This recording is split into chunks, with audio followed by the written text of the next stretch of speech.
is Thursday, November 2nd, and this is not 9:30, but it's 9:36. We had a coffee break that was a little bit extended. I apologize for that. And I'm gonna ask Mr. Rucker if he would lead us in the pledge, please. Good morning, everyone. Please flag. I pledge allegiance to the flag of the United States of America and to the republic for which it stands, one nation, under God, indivisible, with liberty and justice for all. Thank you. All right. You want to call roll? Yes, sir. Thank you. Town of Ashland, Here. Mr. Hodges? Miss Barnhart? Ooh, too much coffee. Mr. Charles City County, Mr. Atkins?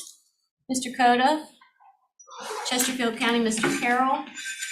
Mr. Holland? Mr. Miller? Chair Winslow? Here. Goochland County, Ms. Lascalette? Mr. Lumpkins? Here. Hanover County, Mr. Davis? Vice Chair Peterson? Here. Ms. Pritchard? Henrico County, Ms. O'Bannon? Here. Mr. Thornton? Here. Mr. Brannon? New Kent County, Ms. Page? I have Mr. Thornton, thank you. New Kent County, Ms. Page? Mr. Tiller? Mr. Evelyn? Powhatan County, Mr. Williams? Ms. Carmack? City of Richmond, Mr. Addison? Here. Ms. Jordan? Ms. Lynch? Dr. Newville? Mr. Jones? Ms. Nye? Ms. Robertson? Capital Region Airport Commission, Mr. Rutledge? GRTC, Ms. Torres? Ms. Adams? RMTA, Ms. Dean? VDOT, Mr. Totten? Here. Mr. Riblett? Here. CTAC, Ms. Erickson? Here. DRPT, Ms. Dubinsky? Here. Mr. Sparks? FHWA, Mr. Nelson? Mr. Rucker? Here. FTA, Mr. Koenig? Rye Finders, Ms. Tisdale? Here. Ms. Ruffin? Here. And Virginia Department of Aviation, Mr. Harrington? Here. Thank you. That concludes the roll call for attendance. We do have a quorum. Thank you so much. All right, at this time, we'll consider any amendments to the agenda. Does anybody have an amendment to the agenda they want to offer? Hearing none, we'll move on. We'll dispense.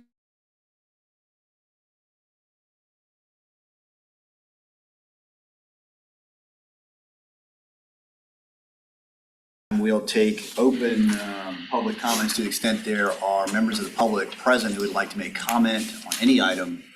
We would ask that you do that now. Hearing and seeing none. We have approval of the September 7th Policy Board meeting minutes. Has everyone had an opportunity to review the minutes? That's on page 5. And is there a motion? So moved.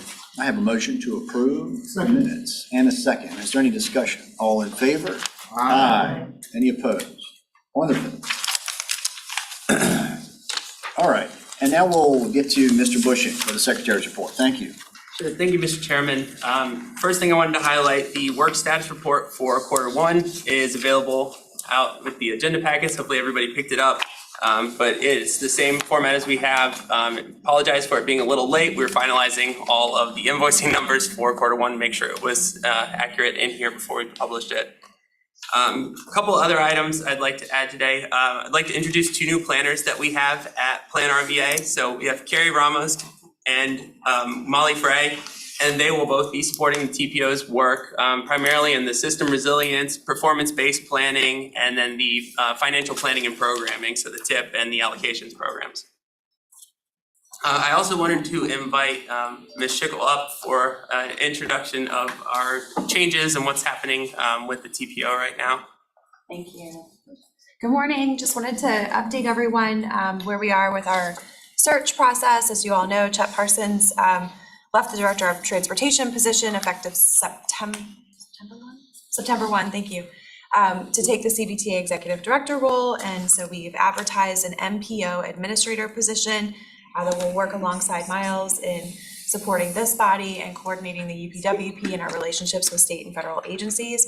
That position opening is posted now. We've made it through the first round of interviews and are scheduled for second round interviews with a panel that includes Joe Vadunas, Chair of the TAC, and Mr. Winslow, if he's able to join, as well as internal staff.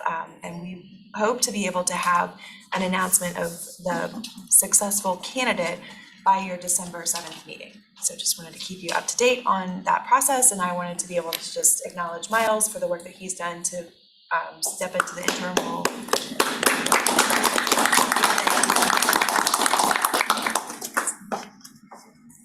The only other thing I have for the secretary's report is there is lunch immediately following this meeting, but will be delivered at 11, and the Plan RVA Commission meeting will be starting immediately as well.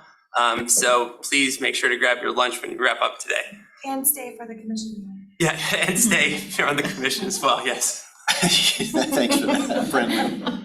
Yeah, That's all I have for today. thank you, Miles. All right, we're on the new business on page 2 of the agenda. This is the Unified Planning Work Program Amendment, Reconnect Jackson Ward Planning Grant. Mr. Bush.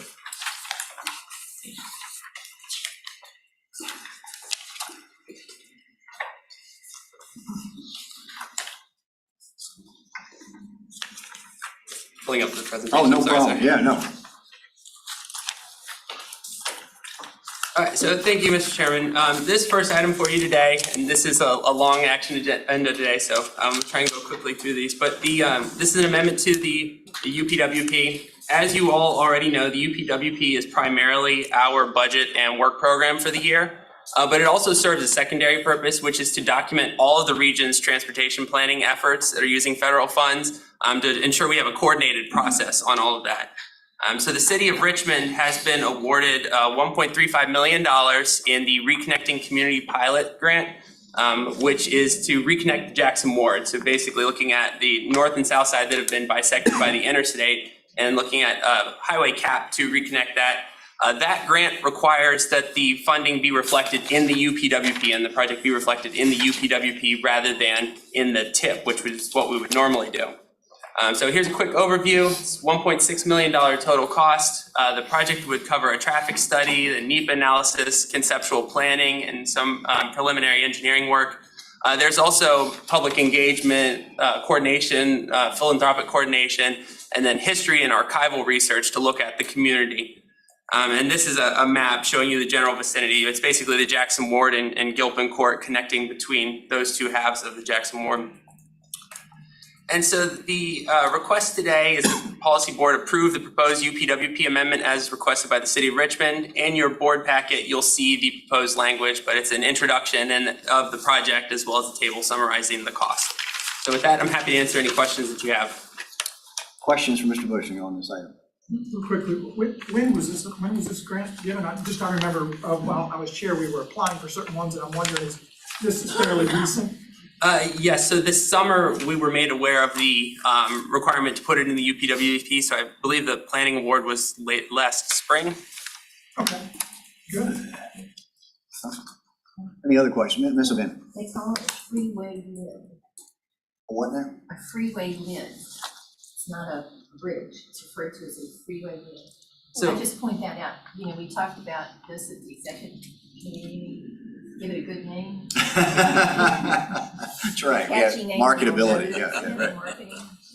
I'm sorry. That's good. Any other comments or questions?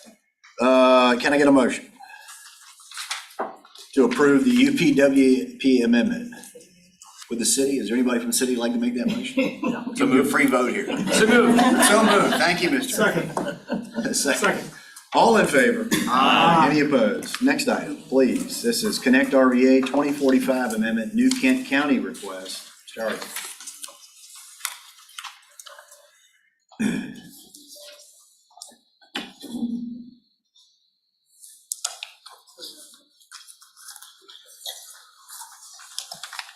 Good morning, Mr. Good Chair, morning. Good members morning. of the board. Let me make my screen.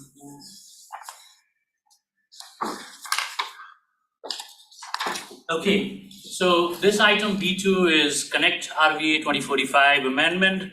So for you who don't know about Connect RVA 2045, it's the federally required long-range transportation plan for the Richmond region.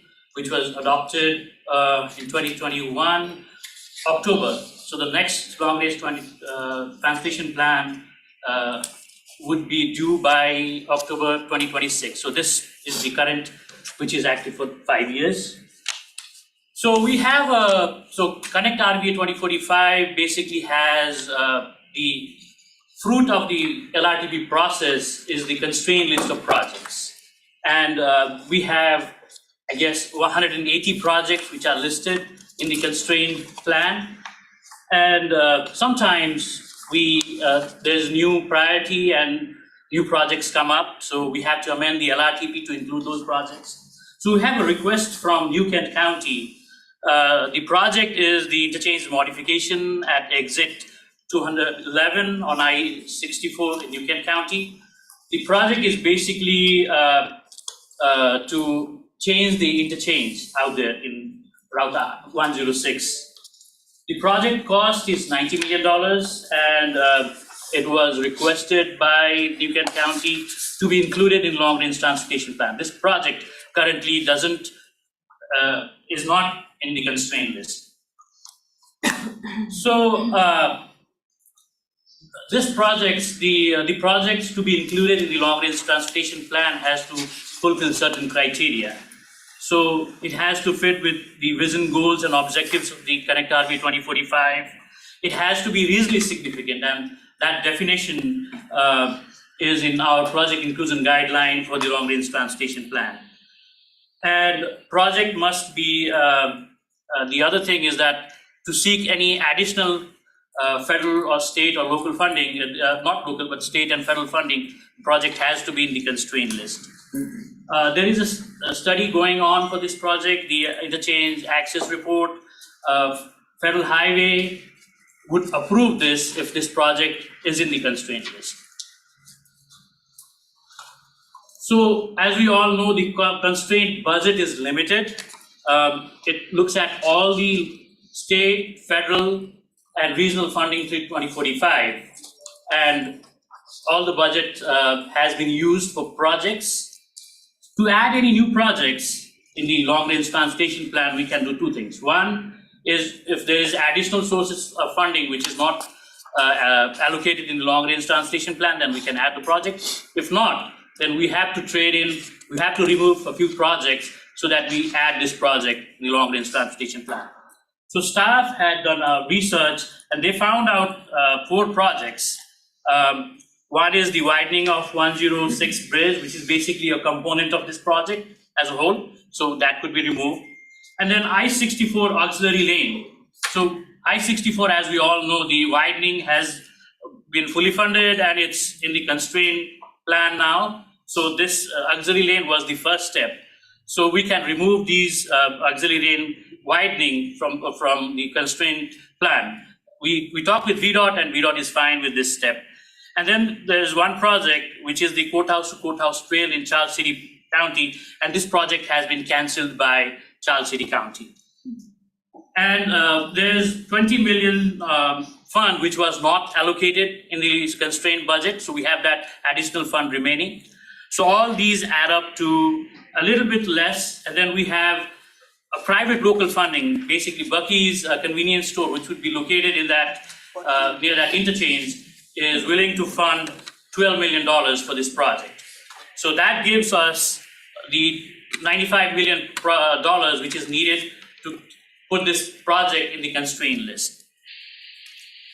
I think we should have for those who don't know what Buc-ee's is, I think somebody should maybe talk about that. I don't know. It's Nobody. big. It's big, right? It's a convenience store? Yeah, it's a huge convenience store, I guess. Do you want an update? Sure. 75,000 square feet, convenience store, destination basically for people, 128 to 138 pumps, no trucks. 128 pumps? Correct, to 138, some of them have 200. It's out of Texas. It's has been moving through the south. Closest one here right now is Florence, South Carolina. And it's a major contributor of maybe 200 jobs That's amazing, okay. No trucks? No trucks. No trucks. Oh, really? Just that. I'm sorry. Sorry, I just felt that was important. We got Bucky's on our agenda here, so, all right. And we're back. There's plenty of truck stops on the other side of 107. All right, so the action requested is to approve this, well, I guess to remove the identified projects from the constrained project list to add this new project. It looks like there's some shuffling here. Is there questions for Mr. Ariel, or is there a motion? Well, Please. the one thing I see is that, again, when we talk about this at the executive committee meeting, they are committing an amount of 12 million to the project. Just to All right. put, point it out. So this would probably move this up. All right, so this is the motions actually written for us on page 22, and is there a motion? Chair, I'll make a motion on that, because I think this is actually expediting the GAP 64 GAP construction project. Thank you. I have a motion I'll second. and a second. Any further discussion? All in favor? Aye. Any opposed? All right, next item is the TPO, Tri-Cities Area MPO Boundary Adjustment, page 23. Sorry. So the metropolitan planning area boundary is the area which is under the RRTPO. So basically, the RRTPO boundary currently includes all of Charles City County, Goochland, Hanover, Henrico, New Kent, Powhatan, and City of Richmond, and portions of Chesterfield County. The remaining portion, the southern Chesterfield County, is included in Tri-Cities Area MPO. So the current boundary is based on 2013 agreement between RRTPO and Tri-Cities MPO. The boundary was proposed, I guess, by the Tri-Cities MPO staff, and it was endorsed by Chesterfield as well as VDOT staff. So I have included the boundary narration in the staff report, and the boundary narration is pretty complicated. It doesn't follow a single road or a physical feature, but there are some portions in the boundary which includes the census block geography. So the federal requirement is that we review the MPA, Metropolitan Planning Area boundary, after every decennial census. And when the census data was released, we reviewed the boundary again, and we found that there were some changes in the census block geography in that boundary between Richmond and Tri-Cities. So we worked with Tri-Cities MPO staff and adjusted the boundary. So these are very minor changes, which we can call as administrative changes to the Richmond Tri-Cities boundary. This does not affect any population change in Richmond or Tri-Cities, or any funding change, or any locality dues. So this is the MPO boundary, the red is the MPO boundary, and the adjustment is in the eastern Chesterfield around Meadowville area. So if you look at the detail, it's the Meadowville interchange, the left quadrant, the north left quadrant, that's going to be included in the Richmond region. Similarly, there's towards the left side of the slide, you can see there's an area which is basically a sustainability LLC parcel, which was divided previously. So that's shifting a little bit down in the Richmond area. So the requested action is basically to approve the Richmond Tri-Cities MPO planning area boundary changes as presented by RRTPO staff.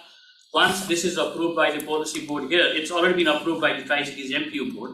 So we'll send this to VDOT, and VDOT would send this to Federal Highway for the official designation change. Wonderful. Questions? Any questions? All right, the motion is written for us on page 24, and this will be a roll call vote. I gotta go back and do two other roll call votes, my bad on that. All right. Good one, John. Can I get a motion? Is there a motion? To the administrative change. Thank you, Ms. Van. Thank you. Second. I have a motion and a second. Any further discussion? All in favor? Aye. Any opposed? All right, we'll go with the roll call. Just kidding. It just rolls off the tongue. You do this so well. Mr. Hodges, Aye. Chair Winslow, Aye. Mr. Lumpkins, Let's go to pre-vote. Vice Chair Peterson, Aye. Ms. O'Bannon, Aye. Mr. Thornton, Aye. Mr. Addison, Aye. Ms. Torres, Aye. Mr. Totten. Aye. That motion carries. Great. What I'm gonna do now is just clean up those other two items. The Reconnect Jackson Ward, we took a voice vote. I'm gonna ask that you take a roll call vote on that now, please. Okay. Mr. Hodges, Aye. Chair Winslow, Aye. Mr. Lumpkins, Aye. Vice Chair Peterson, Aye. Ms. O'Bannon, Aye. Mr. Thornton, Aye. Mr. Addison, Aye. Ms. Torres, Aye. Mr. Totten. Aye. That motion carries as well. And then the 211 interchange as well, please. Mr. Hodges, Aye. Chair Winslow, Aye. Mr. Lumpkins, Aye. Vice Chair Peterson, Aye. Ms. O'Bannon, Aye. Mr. Thornton, Aye. Mr. Addison, Aye. Ms. Torres, Aye. and Mr. Totten. Aye. That All motion carries. Now we'll get to the meat of this meeting. This is number 4, the RRTPO letter regarding smart scale program updates on page 28. And I will hand it over to Mr. Bushing. We did have some substantial discussion on this item at executive, and but I'll turn it over to Mr. Bushing. Sure, thank you, Mr. Chair. I'm just gonna provide a little background and then let the chair update you on the executive committee discussion. So the TPO received a request to submit a letter related to the proposed changes for smart scale. So if you haven't seen, the CTP is currently reviewing a slate of proposed changes to the smart scale program, which is part of their usual process. Smart scale is on a 2-year cycle. After we wrap up allocations 1 year, then we review the program, make any changes, and then start applications again the following spring. So these changes will have many implications for the number and the type of projects that are funded. They are mostly expected to benefit the RRTPO and localities based on the analysis that's been done by OIP staff. So, and I can pull that up if it would be helpful for the discussion, but there's been analysis done that shows each change and which projects go in and out of the funding cycle based on last round's projects. The request that we received was for the RRTPO to consider sending a letter to oppose the change specifically related to the application limits. So the current proposal is that the largest jurisdictions who currently have 10 applications would have their number reduced down to 6 applications. The Hanover County would stay at 4, and then all of the smaller jurisdictions would go from 4 down to 3. So that is the primary change that was being reviewed. TAC reviewed that letter and then they provided individual comment on it. We had broad agreement that that was a concern, but we didn't have unanimous consensus that the application limit reduction was of concern. The other thing that's in your agenda packet, the Virginia Association of MPOs, which we're a part of, already sent a letter earlier this year expressing concern with some of the changes to the Smart Scale program. So the 4 changes or 4 items that were covered in that letter, the first was the limited consultation with MPOs. Basically, VAMPO and the MPOs were not part of the technical advisory committee to draft these changes that were proposed. There was concern generally shared among the MPOs with the application limits and the changes, which at that time were even more drastic reductions. The change to the high priority program. So the high priority program, it's basically high priority projects is a statewide competition. And that's the only competition that the MPO can apply for. We can't apply for the district grant. But what the proposed changes would do would be to remove our ability to apply for projects that are primarily bicycle and pedestrian projects, like future fall line segments, for example, or projects that are primarily transit improvements that aren't BRT with a fixed, with a dedicated lane. So that takes away a lot of the projects that we have submitted previously and been successful on. The other concern that we had was the redistribution of the land use factor. So currently Smart Scale has 6 factors, land use is one of them, and the analysis that OIP has done has found that land use overwhelmingly was contributing to projects getting funded when they weren't actually getting many points in a lot of the other categories. So the proposal is to take land use out as a separate factor. It would still be scored, but it basically becomes a multiplier of the other areas. So we're looking at congestion, we're looking at safety, we're looking at accessibility, we're looking at environmental impacts, and all of those factors get multiplied by land use. So it's basically just changing it to multiply things that are benefits to the transportation network, more so. And then if you're also serving areas with a lot of jobs, a lot of opportunity, then you get that benefit. So that the change is in and of itself, it's staff supported and VAMPO supported, but the concern is that the weighting for that factor is mostly being moved toward congestion and then safety.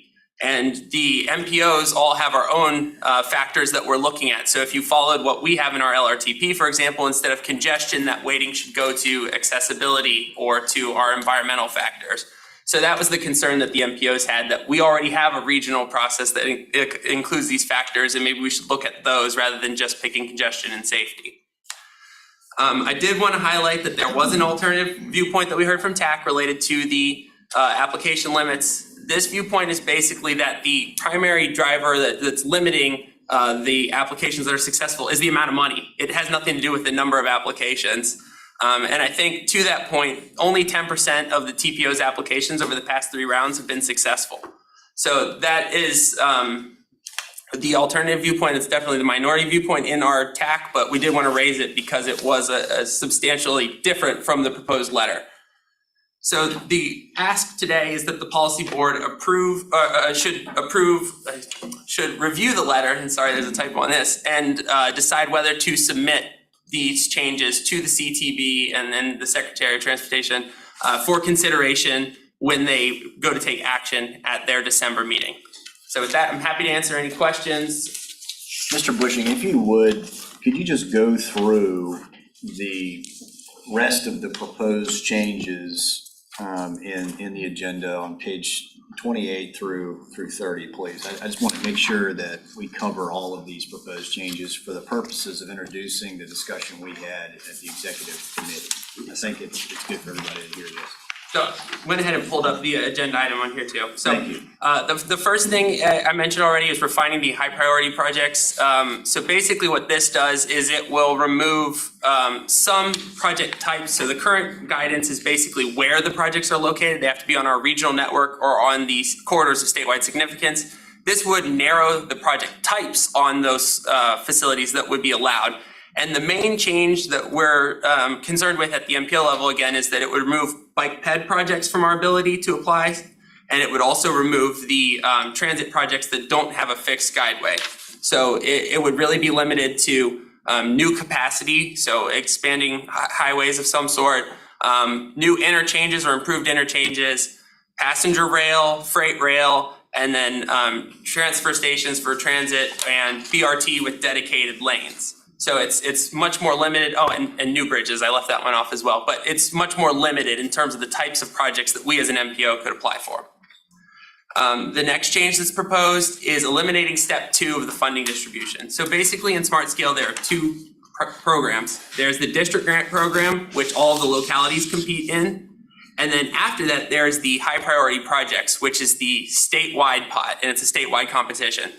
So the MPO can only apply for the high priority projects program. And basically the way that works currently is there are 2 steps to high priority. The first step is to go through each district and determine if a project would have otherwise been funded if it had been eligible for district grant, then it gets funding. And then whatever money's left at the end moves into a truly statewide competition.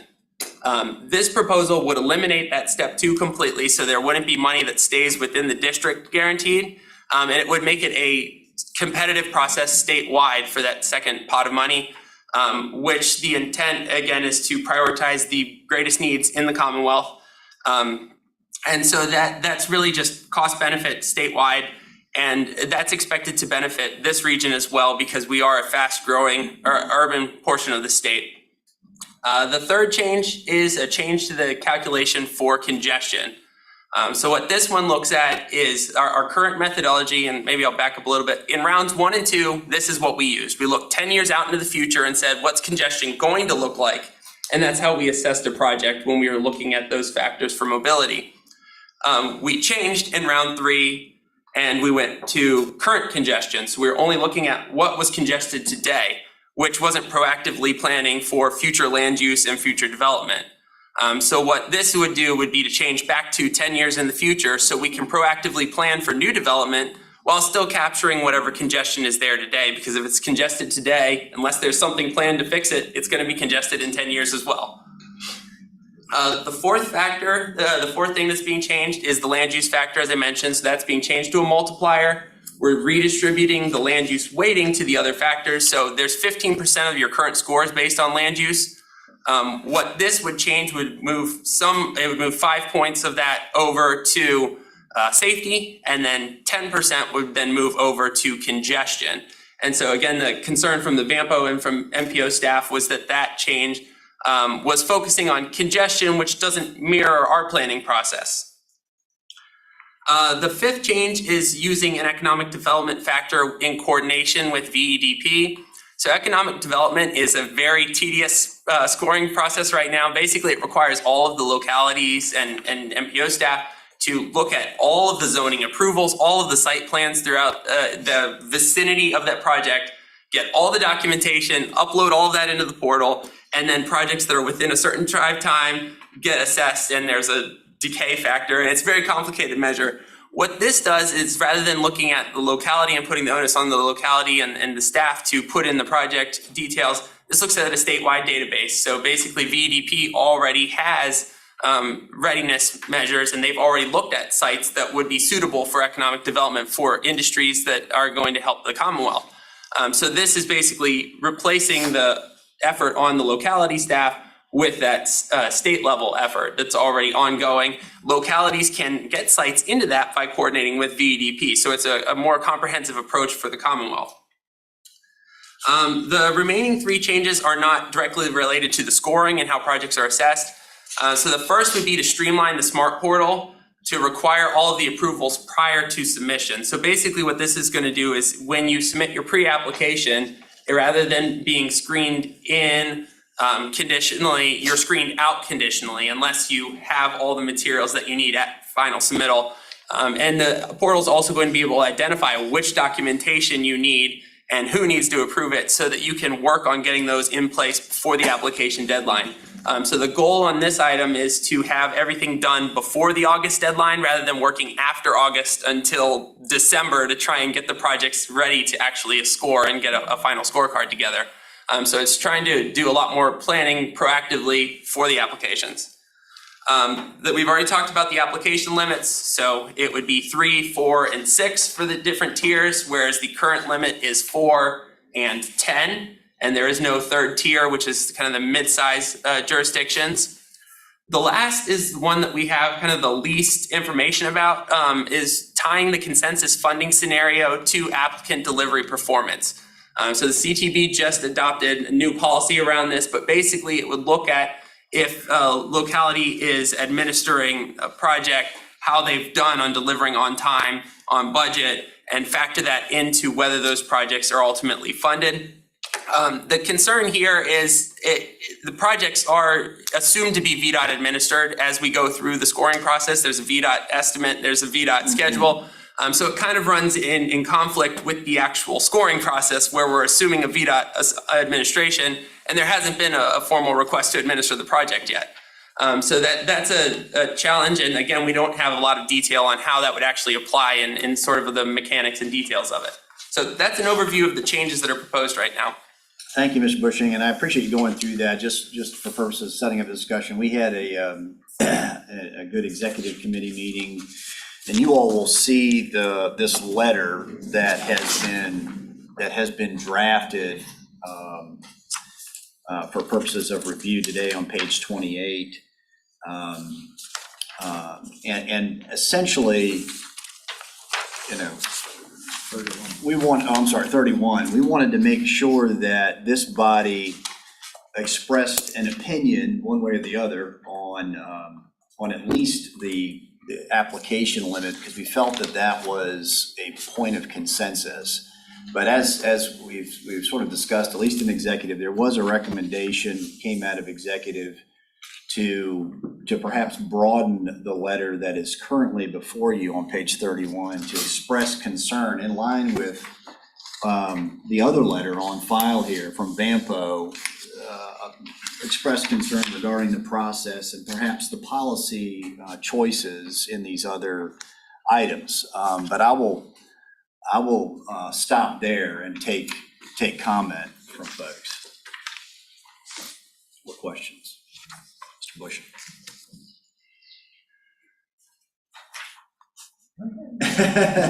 Anybody? Mr. Peterson? I made the motion in the executive committee that we take a look at the changes that are taking place. I felt like that they had not been fully vetted at this point. That there are so many things and so much differing views that at this point in time, I'm not sure I'm getting the wording right, but basically we were saying this needs to be postponed, looked at more closely, maybe even postponed to the next time smart scale around, instead of changing it every time we turn around and changing the goals and criteria, and that we express our concern. We had the one item number 2 that we mentioned, we felt like was solid. That's on page 29. And the other, but we felt like that the rest of them needed more consideration and more study before being adopted for the rules. And the recommendation that my motion was amended a little bit, basically to say, no, positively, hey, we appreciate the work that's been done, but we feel like we need to have more time to take a look at this thing before we make these changes. And I think for the benefit of the body, those of you who have been here many years, you know when Smart Scale was initiated, there were no application limits at all. And then I guess it was chopped down to 10, and now the proposed further chopping down to 6. I guess it's not 5 now, but 6 for large localities, and then 4 and 3 is what it is, 4 and 3. So, and then that in and of itself places constraints on what we do here. So we felt that would be a point of consensus for both large, middle, and small jurisdictions that are members of this body. And then these other items, are obviously here as well. And some of which may, each of our localities may be expressing individual concerns. I've heard some expressed this morning and then previous to today. It's also worth noting, we have a new CTV member in this area, right? And Mr. Davis, Rex Davis. And so I would encourage every jurisdiction, every member of this body, every organization of this body, if you haven't met him, to do that. Reach out to him, talk to him, and get to know him and express, your own viewpoints. In executive, it was also discussed that these rules change every 2 years. What we have seen is every 2 years, and it's not just 1 or 2 tweaks, it's major overhauls to these rules. And that over time, it's perhaps difficult to ascertain exactly the value of these changes over time, because they're always changing. And that it's very hard to adapt one cycle to the next because of these rule changes. And so that's something that was also expressed in terms of the moving of these goalposts. In addition to the application limit, some of these other items, again, may have cause for individual concern among members at this body. Some that disproportionately affect the workload of local staffs in small jurisdictions in particular, who are reliant on consultants and outside help to get these projects in a state of readiness for purposes of submission to the Smart Scale process and framework. So I don't want to pull too many strings at once here, but there's some concern here. Mr. Harms. I just wanted to echo the comments about the concerns, and particularly concerned about limiting the potential for bike pedestrian projects and transit options. But it seems that there's a moving away from regional planning for transportation projects, taking away the establishments of priorities that we have, and potentially putting us at a disadvantage to larger jurisdictions to the north, without mentioning any names, or larger areas. So I share the concerns and would support a motion to follow up on the executive committee's position.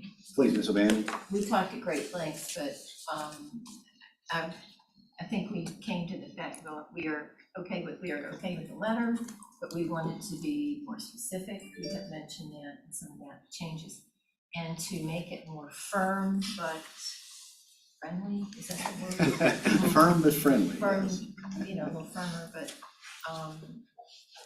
in the second paragraph, we are concerned about the proposed decrease in application limits for localities and agencies. And we are very concerned, in other words, more firm. We discussed taking actual action, and I believe I said that we need someone there at the Commonwealth Transportation Board, but I would like to see that now if I didn't mention that earlier. And anyone else who wants to go to the Commonwealth Transportation Board meeting, usually you wrap early, you sign in, and they put the elected officials first. In any county that wants to be there, you go ahead and talk. You could go and make your comments, Mr. Hodges, at the Commonwealth Transportation Board. Mr. Thorne. Mr. Chairman, you very astutely mentioned a plethora of things that we need to consider, and I think that's very important. I think all of the members of this august committee too need to keep in mind is we are a growing, and someone mentioned it a few minutes ago, urban entity and region. And so one of the things that we need to make sure that we do is be very prudent when new things come up. And let's not get too reactionary about some of these things, but let's listen and see how we can plan to make sure that this region will be a region that people will want to gravitate to. So there will be a lot of new things coming down the pike, but we need to keep that long-range picture in mind. How can we make sure we are attractive, aggressive, and people want to gravitate toward us? And that will entail some changes from time to time. Thank you, Mr. Thorne. I agree with those comments. Any other comments or questions? So, Mr. Chairman? please. With that being the case, I will try and rephrase this pretty much as Thank you, Mr. recommended. Peterson. Thank you for that. My motion is to rewrite our letter to Mr. Miller, expressing our support for the item number 2 that was in the first letter, and our request that the rest of the changes be deferred until MPOs throughout the Commonwealth have an opportunity to further review and give feedback. And I'm just writing this down. Did you get all of it? All right. Please. That would include application limits, to not make changes in the application. And that would be the first item. In other words, my understanding of Mr. Peterson's motion is to state that we support, that is to say, we're opposed to a decrease in application limits. We support item number 2 and then request the rest of the changes be deferred until MPOs can around the state can give feedback. And PDCs, all right, exactly. Thank you. Friendly amendment. Any other friendly amendments to that, scarecrow motion we've kind of patched together here? Okay. I have a motion and I have a second. Any further discussion? All in favor? Roll call. Roll call. Roll call vote, just kidding. See if you're paying attention. This is the one that's not a roll call. Yeah, this one's- Yes, this is the voice vote. See? All right, never hurts to have a roll call. All in favor? Aye. Any opposed? All right, very good. Can you reflect an abstention for me, please? Sure, we'll Thank have one abstention, please. Item number 5, fiscal year 24-27 Transportation Improvement Program Illustrative Projects List. Mr. Bushy. Sure, thank you, Mr. Chair. The next items, I think it's 5 items I have are all TIP amendment items, so we'll be able to roll through these. This first one is illustrative projects. The proposal that's before you is basically to add a vision list to the TIP. So federal regulations allow us to have a vision list in the TIP, just like we have in the long range plan, which basically means these are projects that are near-term priorities for the region. But right now, we don't have enough funding, but we would support moving them into the TIP as soon as we got money for them. So it's basically, the intent of this is to serve as a standing MPO endorsement for projects that are seeking federal discretionary grants. So what we have done in coordination with the TAC is to develop a list based on all of the projects that the TPO has previously endorsed over the past couple years to be submitted for discretionary grants that were unsuccessful or that haven't received a resolution yet, that are still out there pending. There would be no impact to conformity or to our financial plan because these projects are not actually ready to implement. They're a vision, but they were all screened for consistency with the long-range plan, just like we do for all of our TIP amendments. So the proposed projects are all listed in your packet, but in Ashland, it's the Vaughn Road overpass.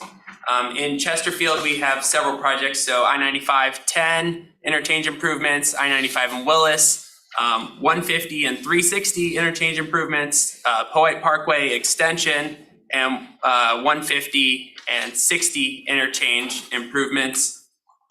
We also have in Henrico and Goochland a series of projects that are related to the short pump area improvement. So this is the North Gayton Road interchange, West Broad Street interchange, I-295 improvements, 288 southbound auxiliary lanes, and then 288 West Broad interchange and northbound auxiliary lanes. So this is the full slate of projects. And again, this was based on projects that the MPO has already endorsed previously that have been submitted for some sort of discretionary grant. So this would just be a standing endorsement to keep those projects, so you don't have to keep coming back to this board for endorsement. We like that. That we would have that in place. So if they are, if they go for a raise grant this time, but they go for a mega grant next time, they don't need to come back to the board. It's still endorsed. And this can always be, projects can be pulled off by the board at any point, but it's just in place as a standing endorsement. So the recommended action from TAC is that the policy board should approve the requested amendment to create an illustrative project section with these projects. So with that, I'm happy to answer any questions you have. Questions? So when a project gets funding, does the policy board not have to take any action? No, so when it does get funding, it'll go through the normal TIP amendment process. So it would still come before you to review again, so that the region would still have a chance to review it and say yes or no. This is just for endorsements for those applications largely. Keeps it on the list. That's kind of my question, what list? Not on the green light list, but on a list Of eligibility. that they can keep applying for different things. Correct. And Because in so. the past, you couldn't apply absent an active endorsement or a new endorsement. Correct, and the other driver behind this is that a lot of the applications for federal funds or for earmarks from Congress specifically ask, is the project in the TIP? And because Virginia only programs things into the TIP after they have funding, we can't say yes. Whereas this way, we can say yes, but it's not funded, so it's in the illustrative section. Yes. So it's really, we're trying to work within the constraints of how the federal programs are set up and how our TIP works. Any other questions, or is there a motion? I move that the policy board approve the requested amendment to the TIP to create an illustrative project section. As on page 44, correct? Thank you, Mr. Thornton, for the second, and we'll have a roll call vote. Thank you. Mr. Hodges? Aye. Chair Winslow? Aye. Mr. Lumpkins? Aye. Vice Chair Peterson? Aye. Ms. O'Bannon? Aye. Mr. Thornton? Aye. Mr. Addison? Aye. Ms. Torres? Aye. Mr. Totten? Aye. Thank you. The motion carries. Right, and we're at the, Mr. Chair, yes, please. if I could just, it's not a motion, but go back to item number 4. Certainly. I would suggest that we make a point of notifying all other NPOs in the Commonwealth of the action we just took related to item number 4. And I will ask staff to CC all the other MPOs when we send out this letter. Yes, and we are all in coordination through VAMPO already, so they'll be aware of it. Thank you. All right, tip amendment, GRTC. Sure. Thank you again, Mr. Chairman. So this next item is just the annual update to GRTC's projects. So as you know, allocations are done on an annual basis, and every time that we update the allocations, we have to update the tip to match the funding that's available for projects. GRTC has submitted their proposed changes for this fiscal year 24. Several of those items require us to go through a formal tip amendment rather than just an administrative staff level adjustment. So there are 2 projects where we are making significant changes to the proposed obligations, and so the cost has changed, and that's triggering an amendment. The first is paratransit vehicles. So we're shifting funding from 5307 to 5339 that's planned. So that's the primary change, but then we're also adding a significant amount of state funding and local funding to the project. The second is the renovation of administrative and maintenance facilities. So this is kind of a catch-all for all the renovation work that goes on. But we are adding $351,000 in FTA 5307, as well as state and local matches for fiscal year 24. And again, these are all based on the approved SIP. So I've included the link to that in the packet as well, but it's basically just matching up the TIP with the SIP. That's the goal of these amendments. There are 3 new projects, and I put new in quotes because these aren't new projects. These are projects that have been in the TIP previously. In the new fiscal year 24 to 27 TIP, they were not carried over because they had no planned obligations. However, we have new funding awarded, so there are going to be planned obligations, so we need to add them back in. So the first one is non-fixed route ADA service. We have 1.3 million in 5307, as well as a local match on that. Mobility management, which is 5310 program, adding $65,000 of 5310, and then state and local match. And then planning consultant services. This is for various projects that GRTC is planning for, like NEPA for North-South, BRT, and for the downtown transfer. So it's kind of several projects that are being caught. This is a planning consulting support. And again, these are not new projects to the MPO or to GRTC. It's just they didn't have any planned funding in 24 to 27 previously. So the recommended action from the TAC is that the policy board should approve the proposed TIP amendments as requested by GRTC. I'm happy to answer any questions. Questions? Hearing none, is there a motion? I'll motion. You have a motion? Second. We encourage that. Make the motion for your body. It's good. All right, I have a motion and a second. All in favor? Aye. And I guess we need a roll call vote. So that was a pre-vote. Pre-vote. 1 second.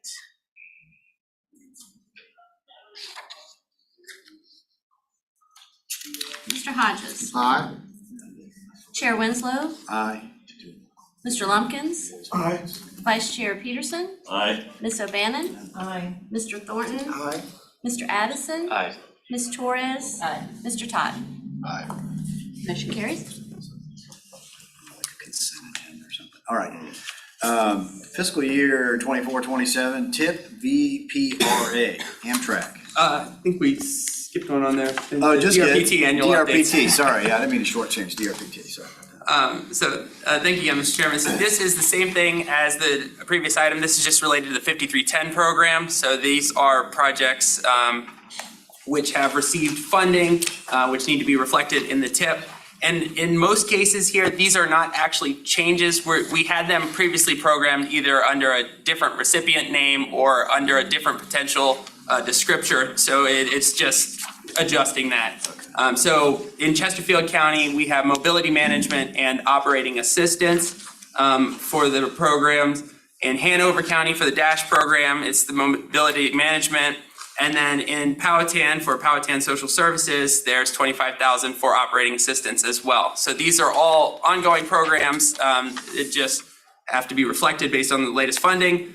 We're also removing proposed projects that were in there, which again, this is reflecting where it was a different name on there. So Hanover Dash, we had capital cost of contracting with the proposal for $750,000. And we had two Chesterfield County projects which had planned obligations, which largely match up to what was being added in. So this is trying to match up to make fiscal constraint, but also matching the different projects. So that's the proposed changes that are in this amendment. The TAC recommendation was for the policy board to approve the proposed TIP amendments as requested. Questions or motion? Resolution is on page 65, or 66. 65, yeah. 65. All right. I'll make the motion. I was waiting for Mr. Vinsky to make the motion for the LPT, but I will do it. All right. Make the motion. I have a motion, Ms. Canova. I'm not a voting member. Within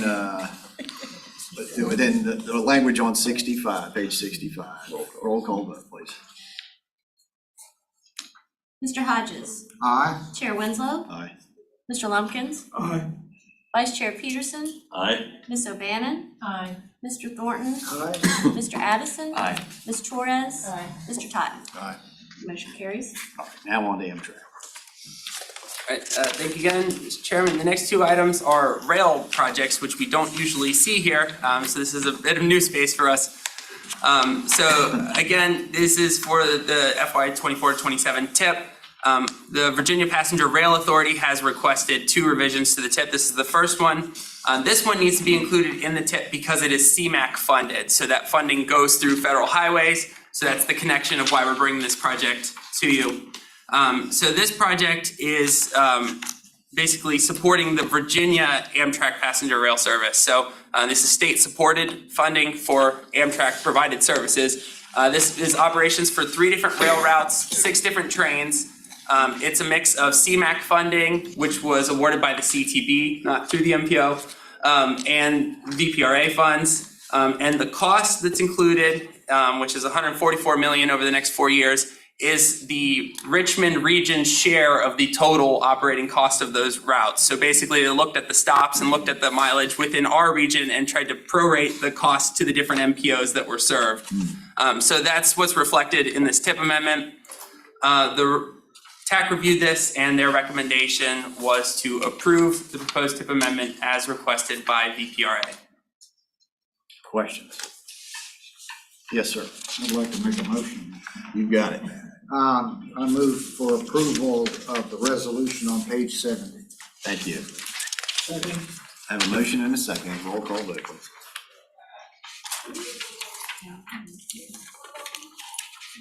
Mr. Hodges. Aye. Chair Winslow. Aye. Mr. Lumpkins. Aye. Vice Chair Peterson. Aye. Ms. O'Bannon. Aye. Mr. Thornton. Aye. Mr. Addison. Aye. Ms. Torres. Aye. Mr. Totten. Aye. That motion carries. Right. Hanover. And this brings us to our final action item for today. So the TIP amendment in this case is very different from anything that we normally see. So VPRA has requested us to include a capital project, which is adding a 3rd track up in Hanover County. This project is not funded with any funds that are federal highway or FTA funds. It's funded with Amtrak dollars. So oversight is with the Federal Railroad Administration on those funds. So it's a little different. Those projects don't normally come into the TIP.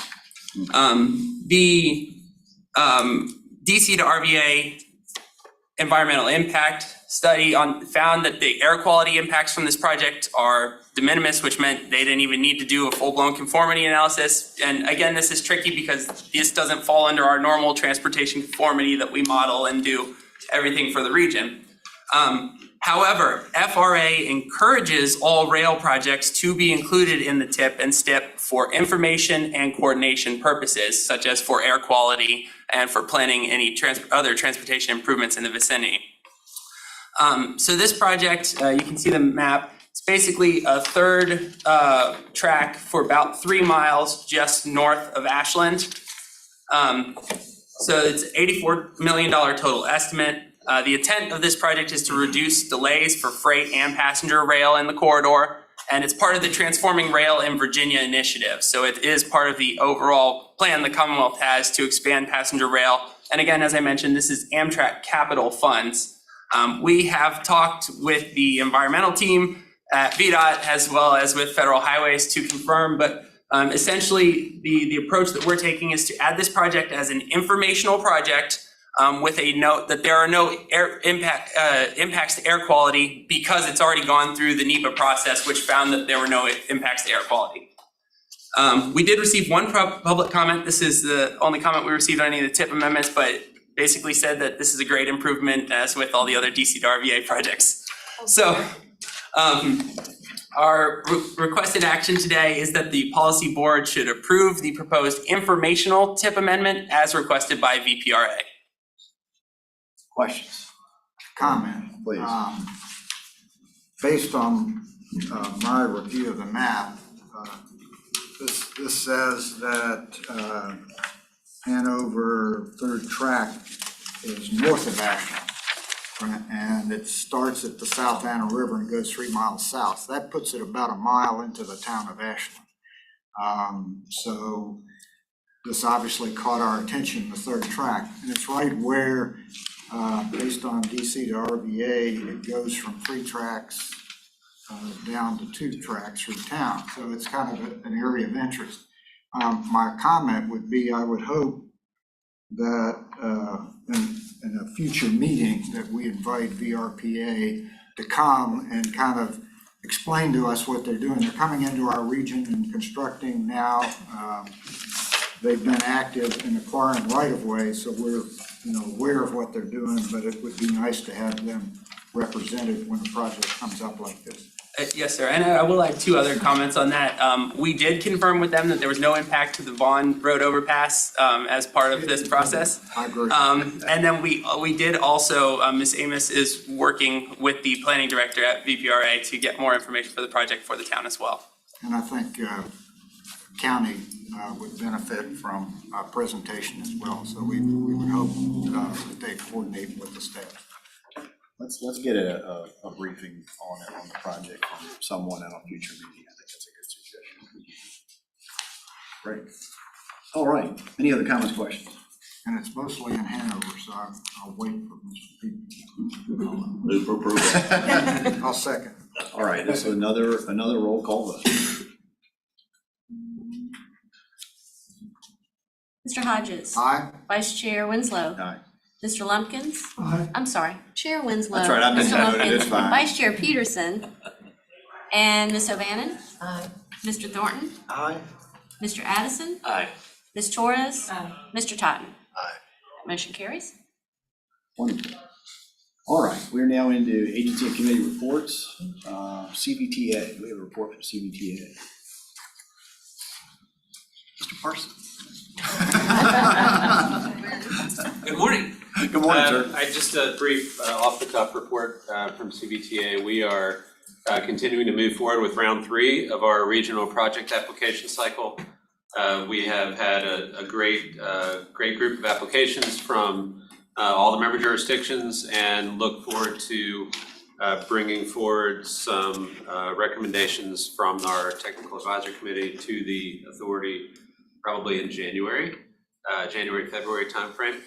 And in addition to that, we are continuing to try and get the word out about the CBTA, and I am available. If anyone would like me to come address a supervisor's meeting or a council meeting, I'm happy to do that. We're getting pretty good at sharing that information and providing updated information. So I appreciate the opportunity to come to Chesterfield a couple weeks ago to do that. So be happy to take any questions, but otherwise we're moving things forward, and I'm looking forward to continuing to work with Miles and the team to coordinate the vision all the way through construction. So thank you very much. Thank you, Mr. Parsons. GRTC. The only update I have this morning is that we are launching our first micro-transit zone on November 13th. Right now, we've been doing kind of a soft launch and testing. This is exciting zone because it actually touches 3 jurisdictions: City of Richmond, Henrico County, and Hanover County. So it's Azalea, Mechanicsville, and northern portion, like Interpark area of the city. And we're very excited about that. That's exciting. That's great. RMTA, we have an update from RMTA. Seeing none. DRPT, Mr. Vinsky. I only have one brief item for the update today. So as we're heading into our fiscal year 2025 grant cycle, we are launching a new grants management system. It's called Web Grants, and so we are going through that transition this month to launch at the same time as we open applications December 1st. So this is more relevant to MPO staff, but we are going to be freezing all contracts and reimbursements from November 15th through December 1st while we launch. And in the interim, we have been hosting webinars and trainings as we've gotten more information available for our grantees. So I've been tasked to ask for patience as we launch this new system. I don't know if you all remember when we were talking about this last year, but we did experience with our current grants management system some security issues. And so that prompted us to look at a new system to launch. So I will be very busy in the upcoming months trying to get that forward, but that is all I have for our update. We wish you the best with that. Yes. Todd, be done. Good morning. I guess I'll make up for all the shortened comments, give you a few more things to think about. Not that we need to go deep diving into smart scale, but just be aware there was a town hall held earlier this week. That event was held on the 31st. It was virtual in nature. It was recorded. It will be posted on the team site shortly. There are questions or comments can be submitted through November 14th for those parties that are interested. It was mentioned earlier, there is a CTB meeting there is no CTB meeting in November. The next meeting is in December. It is December 4th for the workshop meeting and December 5th for the action meeting for those interested. And those are beginning at 10 a.m. and 9 a.m. respectively. Just related to projects, for awareness purposes, Farland Trail Design Build 1, which is up on the northern end, town of Ashland, Hanover County, down to the Henrico, Hanover County line of the Chickahominy. That was awarded in the spring. We do expect active construction to begin in the fall, later this fall, in early winter. Design Build 2, that's the southern end, Patton Park to Route 10 West 100 Road. We are working through logical termini at this point, dealing with what I would call challenging cultural resource issues. We do expect that while the original advertisement was anticipated for the end of this year, it's likely will be due out in the spring due to those alignment challenges. Design Build 3, that is has had funding moved by the CBTA from package number 3 to package number 2 to assist with that alignment issue. The big news, obviously, is I-64 Segment A, which is in New Kent County, 204.9 to 215.6. We expect to be breaking ground any day. We do have a groundbreaking ceremony on the 13th of November at the rest stop at mile marker 213. We do expect that activity will begin initially shortly thereafter once the time of year restriction is lifted in mid-November. So if you happen to go that way, you will see activity beginning mid to late November. Just also please be aware that Segment C, which is on the far eastern end in James City County, we will be releasing the RFP in the fall of 2023 with the idea of active construction beginning around this time next year, late summer, early fall next year. Couple other items just from a public involvement standpoint. There is a virtual public engagement this evening for the State Trails Plan. That's from 6 to 7:30. That is a 100% virtual being held by the State Trails Office. Most interested parties are fully aware of that. And then I just want to make you aware of one public design public hearing for a project in Goochland County for Route 632 Fairgrounds Road Extension. That is slated for Thursday, November 16th at 5:30 to 7 p.m. for those that might be interested, Mr. Lumpkins in particular. That ends the report, sir. Thank you, and I would ask, Miles, if you wouldn't mind sending an email with the link for those, that comments on the November 14th meeting with regard to smart scale changes to every member of this body, just so that they have that, can pass that on to whoever may be interested in making comments online. All right, Mr. Rucker, save the best for last. I'll just quickly add that I mentioned this at an earlier meeting, that we will be hiring a new planner. And we've selected an individual, Ms. Catherine Benedict. And you're probably familiar with her. She was formerly employed by the Richmond MPO, as well as Chesterfield County.